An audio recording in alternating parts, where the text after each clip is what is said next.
This is Acts part 2, lesson 3, the third video. We're finishing the balance of chapter 16. A lot of stuff in these things, as you've seen.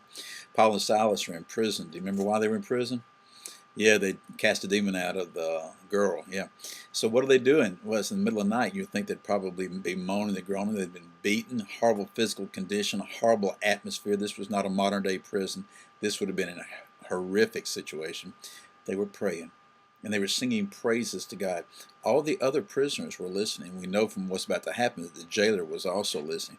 So it's in the middle of the night. They're praying, they're singing praises to God, and all of a sudden a great earthquake took place. This was a very proprietary earthquake. Okay, it shook the foundations of the building, but it didn't destroy the building. All it did was break the chains and open doors, which is really quite interesting because usually earthquakes jam doors shut. Okay, but this one opened the doors, dropped the chains. This is an earthquake straight from the Most High God. Well, when the jailer awoke from this, whatever happened, when he came forth, he saw the door open. He assumed that everybody was gone. So he did something. We're not told exactly what he did, but he did something whereby the prisoners, Paul specifically, knew that he was about to take his own life. And Paul cried out to him, "Don't do it. Don't do it. We're all still here." So then the jailer cried for a light to be brought. Now remember, this would have been in total darkness. All of this, there wouldn't have been any little night lights in there. Okay, no night lights or anything.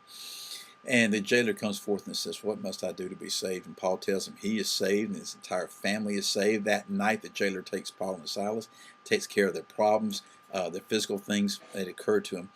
Well, the next day, the magistrate sent word and said, "Okay, you go ahead and release those prisoners and send them on their way."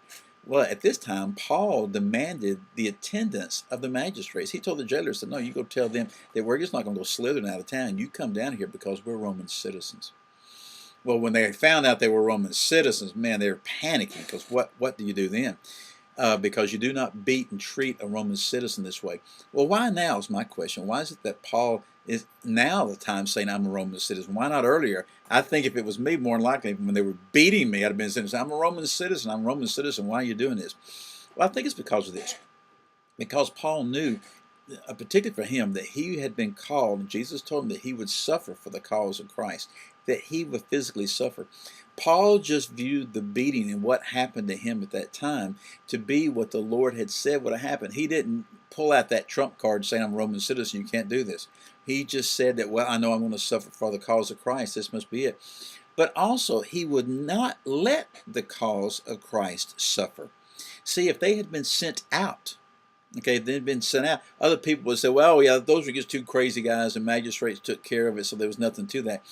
But he would not allow harm to come to the cause of Christ. And so when he declared, "I'm a Roman citizen," the magistrates had to come down and verify that they were innocent, that they had caused no harm. I think that's sort of what's going on right there. It was such an embarrassing thing to the political people that the magistrates begged them to leave. And they said, "Okay, we'll leave." But after they went by Lydia's house and encouraged the body, they did. And so it looks like from what we see here in the way that the pronouns changed that Luke stayed in Philippi. You know, there's some real things for us to understand right here. You know, a lot of times we want to pull things out to protect ourselves, and sometimes things just come our way that God has allowed. But do we really stand firm? Do we really realize that the ultimate thing is to do the work of the kingdom and not let the cause of Christ be harmed? I'll see you again next time. Bye-bye.